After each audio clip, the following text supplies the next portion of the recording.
welcome to FM Houston. It's your Sunday morning public affairs program, produced and presented each week by 101 KLOL.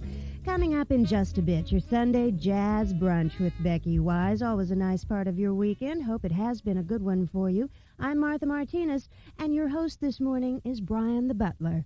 Good morning. Dr. Keith Fredericks is our guest this morning. He's a doctor of optometry. And with summer days here and lots of light into your eyes throughout the day, are you seeing everything to the best of your visual ability? Seen your eye care specialist lately? The puns are intended. Those expensive new 2-hour glasses you got the other day, did they make a spectacle of you? Or the new contact lenses you recently purchased? Are you looking through them properly? Are you seeing the world as you should? We'll talk about the eyes and those corrective devices that I've just mentioned that you need, or maybe that you don't really need at all. Keith, thank you very much for coming in this morning. Before you, that's me, the layperson, need any correction, you'll probably have to visit one of the people behind the 2 O's of eye care. And I imagine there's to be a doctor of medicine who's an ophthalmologist. Yes. Who's been through medical school and is specialized in the area of, to put it crudely, cutting and thrusting and correcting the problems of the eye. Yes, crudely. But basically, your ophthalmologist is a physician who has decided to go on through a residency and specialize in eye care. The optometrist is a person who, after his undergraduate education, goes through a 4-year professional program dealing strictly with the anatomy and physiology of the eye and studying disease and the treatment of visual anomalies. The optometrist basically is restricted to examining the eye to determine the presence or absence of disease, prescribing glasses and contact lenses, or doing certain kinds of vision therapy. Of course, in the state of Texas, it varies a bit throughout the United States, but in the state of Texas, optometrists cannot use therapeutic drugs to treat a disease process, in which case, if it is determined that the patient has a problem that's going to require some kind of therapeutic or surgical care, he will make the proper referral to the ophthalmologist. Well, let's start with going to see an optometrist, as I imagine is a pretty good place to start. Well, certainly. There are some very obvious kinds of problems that would manifest if someone had a vision problem, and obviously not seeing detail in the distance when your friend does. Headaches. Look at that girl, boy over there. Exactly. Can't see him. Which sometimes is a medical emergency. But frequently you might be out with a friend and they can see something a little bit sooner than you can. But besides just the pure innate vision, you may be experiencing some headaches, especially if they're sort of frontal above the eyes or around the eyes, especially after watching TV, reading, or just using your eyes, or any kind of discomfort that seems to center around the eyes. Maybe a tip-off, and it might be a good idea to have a checkup if you haven't had one in the recent past. What about family history? Family history is also very important, especially for the younger patient.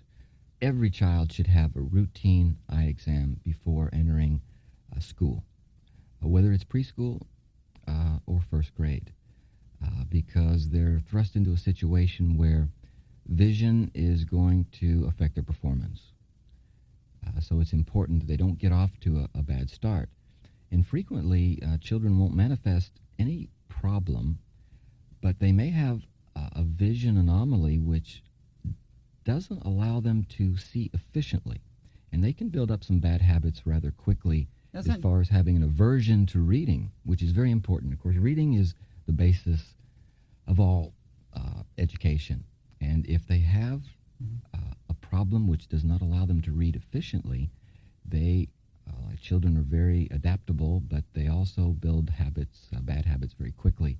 And if they have difficult time seeing things up close, they may start to dislike the reading act itself and get off to a very poor start. And become neurotic about opening a book. Essentially, yes. Because frequently it can be very uncomfortable for them, and they will avoid doing any kind of close work at all. How do you sell a pair of glasses to a child? You don't sell them, but you cajole them. But frequently it is difficult to get them to make use of the glasses. Now, frequently it provides a measure of comfort, and it is easy. But in the younger ones, it's a constant battle. And frequently, if there is a very crucial need for them to wear the glasses at least a number of hours a day, it just takes a lot of willpower and persistence by the parents to keep the glasses on. Are there such things as pediatric contact lenses for the tinies? There are. In fact, even for the newborn. Occasionally, you'll have a profound problem like a child is born with cataracts. And, of course, immediately the natural lens inside the eye has to be surgically removed. And once you do that, the vision is very, very poor. And putting glasses on a newborn is practically impossible. So that the contact lens is really been a very important tool for the ophthalmologist in cases like that. Come back to contact lenses and eyeglasses in a moment. I call up, I make the appointment. What are some of the basic things I should expect to happen? Well, in a routine eye exam, there are some very basic things that have to be performed if you're going to have a quality eye examination. Now, none of these are painful. It's not like going to some dentists. None of them are painful. Some are a bit surprising, but none are painful. No, usually going to the eye doctor is quite a pleasant experience, and most people, if it's their first experience, they're quite surprised. It's usually a pleasurable experience. Surprise your eyes. The biggest complaint people have is choosing between the 1 and the 2. But let me say one thing, that never worry about that, because you can't go wrong. But obviously, one of the most important parts of the eye exam is the internal eye exam, and that's examining all of the parts inside the eye, the retina, the lens, and all of the associated parts inside the eye. An external exam, of course, looking at the outside of the eye and all of the associated structures. The basic part of the eye exam is the refraction, which is determining whether or not that eye is suffering from a problem in its power, whether it's too strong or too weak, or whether there's an astigmatism error or some kind of optical problem which is preventing the patient from seeing as well or as efficiently as he can. There are some more subtle kinds of things that need to be looked at, and that's how the eyes work together, the binocularity. Frequently, it's good to determine if the patient has depth perception. Color vision is another thing that not routinely looked at, but sometimes it's important. Obviously, determining the pressure in the eye is basically a glaucoma test. It doesn't necessarily prove the absence of glaucoma, but it can at least help the practitioner in determining whether or not there's a potential problem in the future. So those basic things should be looked at in an eye exam. And it's difficult for the patient to know whether or not they have had a good eye exam, because frequently you can have a quality eye exam in a relatively short period of time. Many tests are kind of multiple, and as the doctor's talking to you, he's looking at certain things. So the actual amount of time spent in the exam chair is not a true reflection of the quality of the eye exam. What about family history? Will you be expected to give some of that? Family history is very important. Of course, that should be taken initially. But sometimes there are certain things that manifest themselves that may prompt the practitioner into asking you more questions, more specifically about family history. Why do you always use a darkened room? We don't always use a darkened room. In fact, most of the time the room is dark when we're looking inside the eye, and that's just to provide better contrast.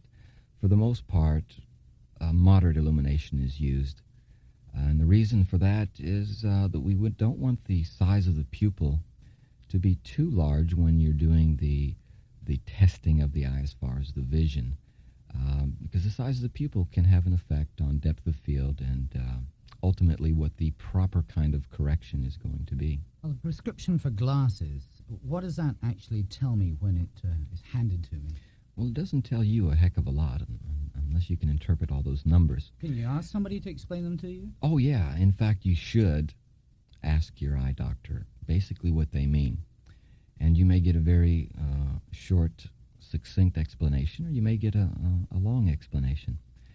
But the numbers aren't complicated. The explanation can be. But basically what you'll find in that eyeglass prescription is either a number that specifies how much nearsighted or farsighted correction is going to go into the glasses, how much astigmatism correction is going to go in the glasses.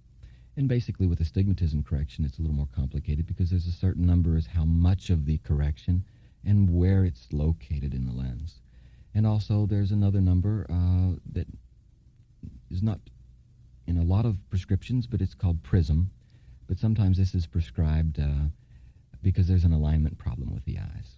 And another number that you'll frequently see is something called PD, and that just specifies the distance between the two eyes, and that's important when the glasses are made. Let's talk about adult contact lenses, or adults and contact lenses. The invention from the mind of Leonardo da Vinci and captured in his mechanical drawings right next to his drawings of the helicopter and the parachute. What sort of contact lenses are there currently? Well, that's a complicated question, but actually it's simple in one sense. Basically, there's still a hard contact lens and a soft contact lens. Now, there are many variations of both of those. Point of fact is, though, we have one new lens, which is both. It hasn't... A little bit hard, a little bit soft? Well, it's got a hard center and a soft flange. It doesn't have a spectacular track record, so it's still... the jury's still out as whether that's going to be a functional kind of a contact lens. But if I've just been in for an eyeglass examination, you have to, I assume, do some extra tests, because eyeglasses sit on your face and contact lenses sit on your eye. Oh, yeah. There are a few extra tests besides the obvious, and that is what the patient wants. But beyond that, you have to look at the anatomy of the eye. You have to look at the type of correction, because certain kinds of vision problems can be or are suited to soft lenses. Some are suited to the rigid lens. I prefer rigid rather than hard. And some are not suited to any type of contact lens at all. So there are people out there who have vision problems that really are not good candidates for any type of contact lens. There are just a few, but they do exist. Do I have to make it very clear when I make that appointment that I'm either coming in for eyeglasses or for contact lenses?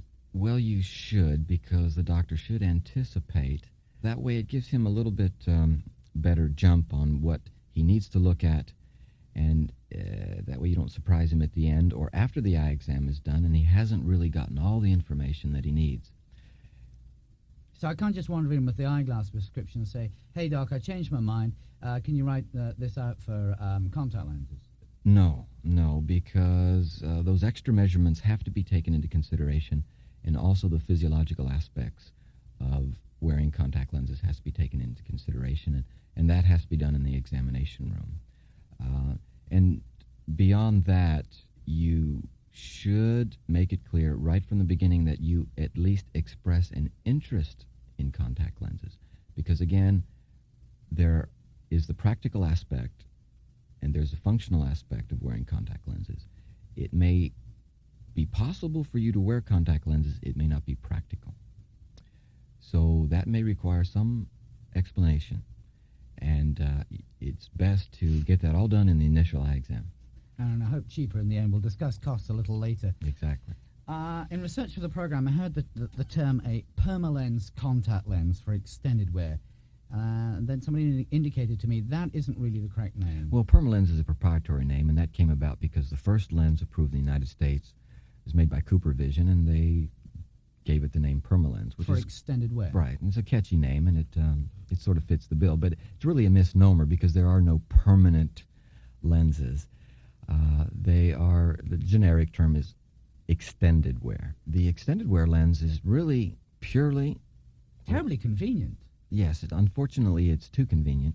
Huh? But it is a bit of trouble to maintain these soft lenses. If there's one negative aspect of soft contact lens wear, it's maintaining the lens. Probably the most important, but nonetheless time-consuming and costly, but very important. So what would you rather call an extended wear contact lens? Is there a better phrase we should be considering using? Well, as you said before, in Canada they have a more appropriate term, which is prolonged use or prolonged wear. contact lenses. But the trend more these days is what we call flexible wear lenses. My personal philosophy is, after fitting about 2,000 pair of extended wear lenses over the last 5 or 6 years, I prefer people to have the most physiologically efficient contact lens. And what that means is that it's getting lots of oxygen to the eye, and it's not changing the physiology at all, or at least to a minimal extent, providing good comfort and good vision. Now, is that 2 or 3 nights of being able to sleep in that extended wear, that flexible wear lens, or is that a week at a time, or is that unique to the person? That's a bit arbitrary, and it is actually unique to the individual. There's no best lens, and there's no one particular person out there who you can predict has the ability to wear that lens even overnight. But here, people should not have expectations of wearing the lenses 30 days. Now, all of the lenses approved in the United States, basically, the FDA has set an upper limit of 30 days. Now, most patients have the idea that the lenses are supposed to be worn for 30 days. Now, that's not true at all. The FDA has set an upper limit of 30 days. But you'll find most practitioners these days even a bit upset at a week's wear. It's nice to have the option to leave the contact lens in, or have that little bit of protection that if you happen to fall asleep in the lens, then nothing profound is going to happen. But I personally don't think that people should leave them in for numbers of days at a time. It is an element of convenience. There are a few people out there who have profound vision problems, and it's more than aesthetic that they wake up in the middle of the night and be able to function.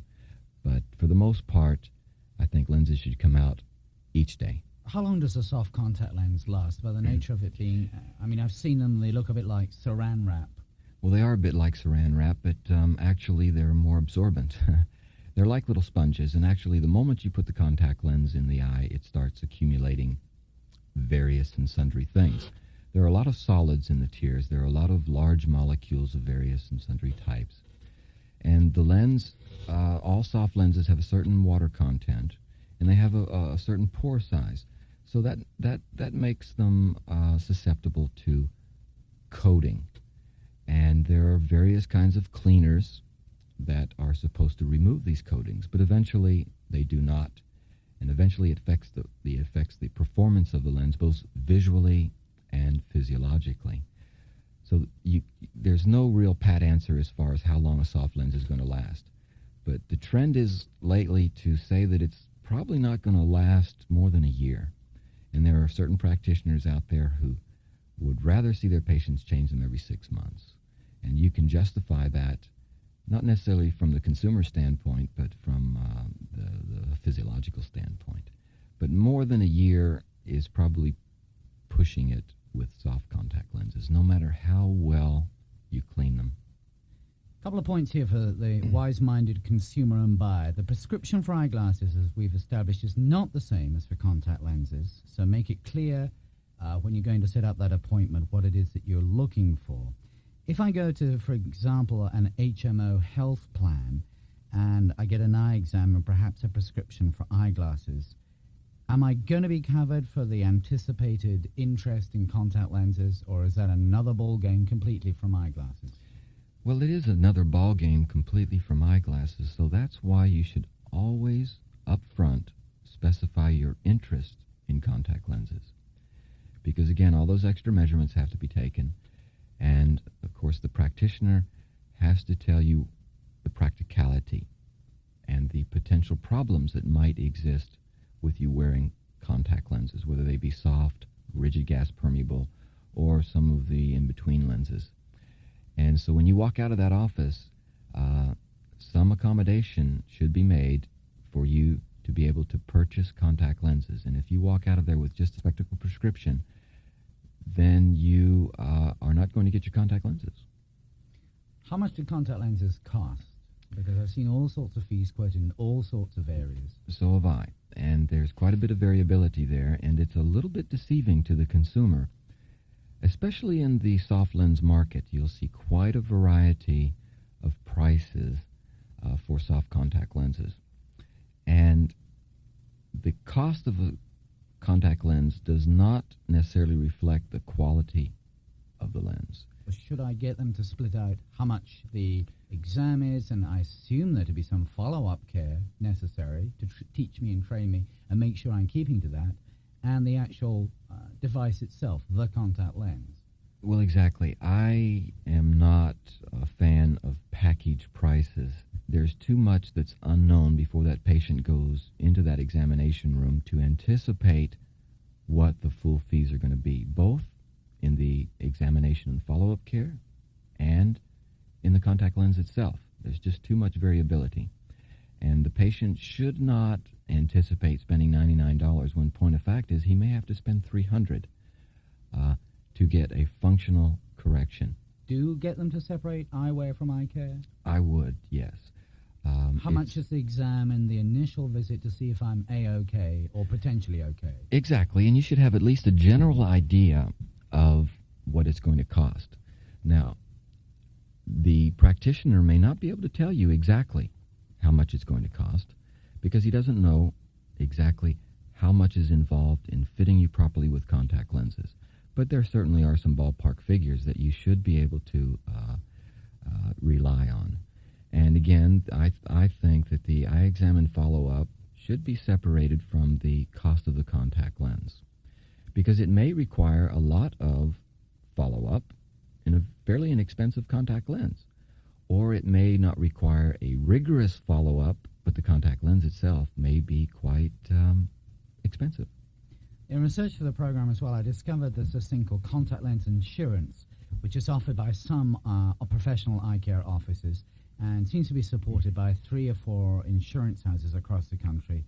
And it's, in a way, not really insurance at all, and may not be the best thing that you want to consider buying. Well, basically what it is, it's probably truly not insurance, because most of them don't require loss of lens or a broken lens that you have to bring back in 2 pieces to prove that you have damaged this lens to be able to purchase another lens at a lesser cost.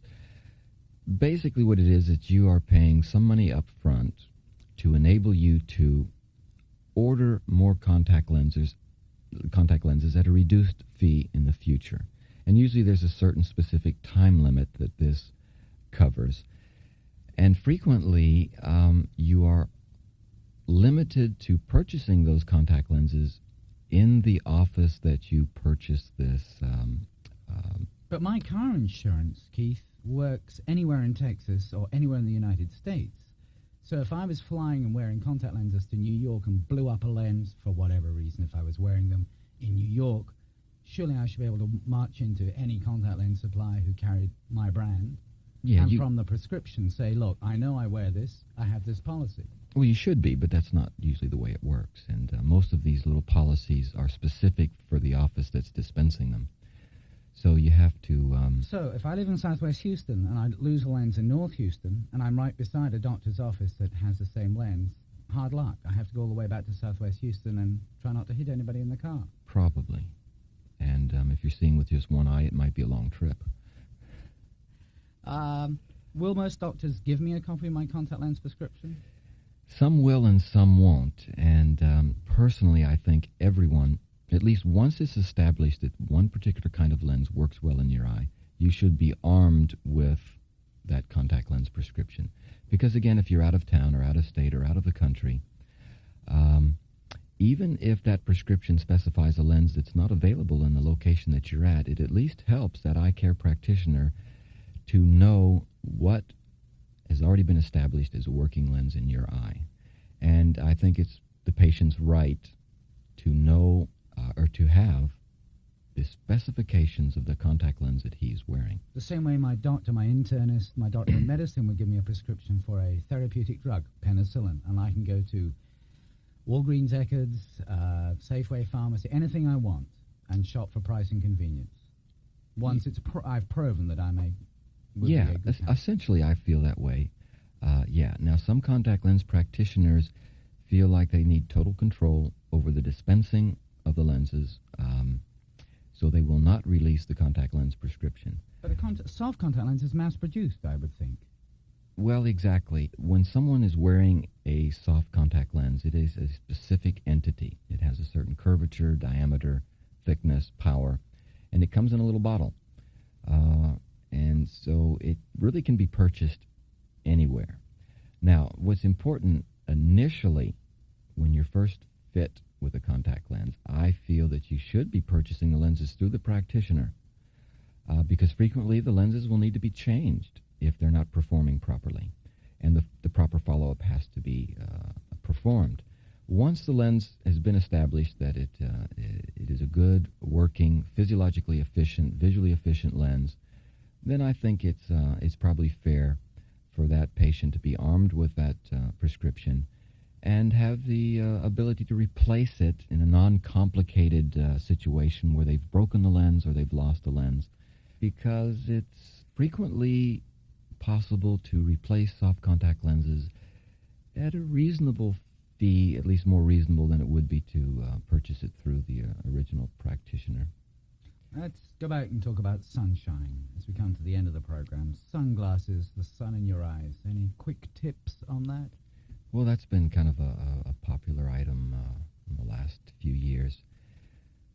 There are no specific colors that I think are better than others in sunglasses, although there are some that you want to avoid. And you want to avoid blue lenses, you want to avoid yellow lenses, you want to avoid very pink lenses. But the grays, the greens, and the browns, or any mixture of gray-green or brown-green or anything like that, is probably quite sufficient. But what's most important is that the lens be sufficiently dark to reduce the amount of light that's getting into the eye. It's a matter of comfort. Now, there are some more subtle things to consider for someone who is out in the direct sunlight constantly, such as someone who's going to be working on the water, such as a shipboat captain, or someone in construction who is spending 8 to 10 hours in direct sunlight. And it might be worth having something called a UV inhibitor or UV absorber in the contact lens. And lately we've been able to... You mean the sunglasses? In the sunglasses. Lately we've been able to put into the spectacle lens a compound which essentially absorbs all of the ultraviolet. And it has been established that ultraviolet has a negative effect on the eye, especially in a cumulative sense. And it's also a comfort factor to have a nice, dark, UV-absorbing pair of glasses, especially with contact lenses, because anytime you put a contact lens in the eye, you increase the sensitivity to light. And it's very important for every contact lens patient to have a good, dark pair of sunglasses. Dr. Keith Fredericks has been our guest this morning in FM Houston. He's a doctor of optometry. Keith, thank you very much for coming in this morning and taking the time. We see the problem clearly now, a little clearer. Well, I'm delighted to be here, and in spite of your jokes, it's been a pleasure, Brian. Thank you.